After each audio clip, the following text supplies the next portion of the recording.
ये है हमारा कॉन्स्टिट्यूशन, आप देख रहे हैं, जिसको कि हाथ से ये सजाया हुआ है। ये सजावट है नंदलाल बोस की, और ये जो लिखा हुआ है कैलीग्राफी से, ये है प्रेम बिहारी रायजादा। हीलियम गैस के चैम्बर में मूल संविधान रखे गए हैं। दो इसीलिए दिख रहे हैं क्योंकि एक हिंदी में है और दूसरा अंग्रेजी में है। और क्यों रखा गया है? जस्ट टू प्रिजर्व, किसी प्रकार से वो खराब ना हो जाए, क्योंकि हमारे संवैधानिक आदर्शों को ये बताता है। ये नींव की चित्र है जो उपयोग में लाई गई है। 300 प्लस नींव जो है उपयोग में लाए गए और संविधान को लिखा गया। ये चैम्बर का ही फोटो है। ये है प्रेम बिहारी नारायण रायजादा जो संविधान को लिख रहे हैं। इन लोगों को भी हमको जानना चाहिए, बहुत सारे लोगों को नाम ही पता नहीं होता है। डॉक्टर राजेंद्र प्रसाद कैलीग्राफी और उसको देख रहे हैं। ये प्रेम बिहारी नारायण रायजादा साथ में खड़े हैं, डॉक्यूमेंट को चेक कर रहे हैं वो। ये है नंदलाल बोस जिन्होंने संविधान को सजाया है चित्रों से। ये कुछ चित्र आप देख रहे हैं, ये फंडामेंटल राइट्स की शुरुआत है।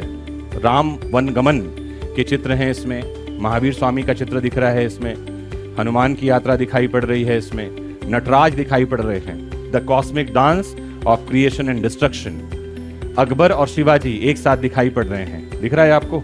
इलेक्शंस, चुनाव वाले पार्ट की शुरुआत यहां से होती है, जहां दोनों को एक साथ चित्रित किया गया है। और ये है हमारे संवैधानिक आदर्श जिनको हम भूल जा रहे हैं। क्या प्रश्न पूछा जा रहा है? कौन महान था? अकबर थे कि महाराणा प्रताप थे?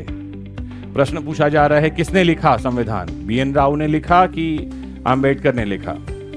प्रेजेंट को देखना है। किसको देखना है? प्रेजेंट को। बीच में राहुल गांधी का अगर आपने नाम सुना हो तो संविधान लेकर संसद में जाते थे, देखा आपने?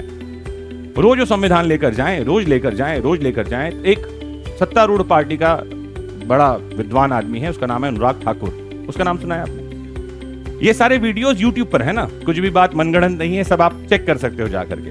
अनुराग ठाकुर ने एक दिन संसद में पूछा, बोला विपक्ष बताए कितने पन्ने हैं संविधान में?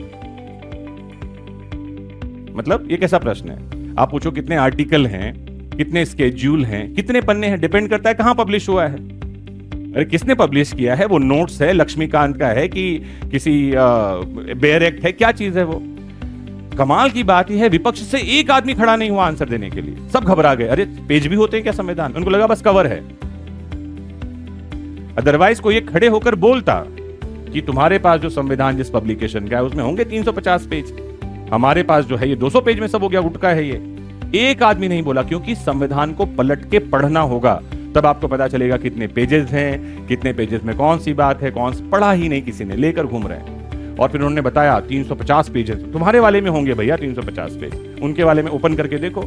अच्छा उस दिन वो लेकर नहीं आए थे तो चुपचाप से नीचे पलट के देख लेते, नीचे से नहीं आंसर दिया। और ये कैसे प्रश्न है? ये ऐसे प्रश्न है जिसके उत्तर किसके पास होने चाहिए? उन लोगों के पास तो होना ही चाहिए जो देश की संसद में बैठ रहे हैं। मेरा ऐसा स्पष्ट मानना है कि जो लोग विधायक और सांसद बनते हैं उनको एक चीज की पढ़ाई, जैसे कई बार पूछा जाता है ना कि एजुकेशन क्वालिफिकेशन क्या होना चाहिए, संविधान की जानकारी, एक सब्जेक्ट उनके सिलेबस में होना चाहिए। वही लोग इलेक्शन में खड़े होने के लिए एलिजिबल होंगे जो 100 क्वेश्चन सॉल्व करें संविधान का। कितने क्वेश्चन? और कुछ नहीं चाहिए, क्योंकि इस डॉक्यूमेंट से देश चल रहा है। और आप कम से कम देखो तो सही उसमें लिखा क्या है। आपने यही नहीं देखा, आपको लगा बस कवर है पुट्ठा, वही लेकर घूम रहे हैं, अंदर के पेजेस आपने देखे ही नहीं। It is all about my thought. शुरू कर रहे हैं।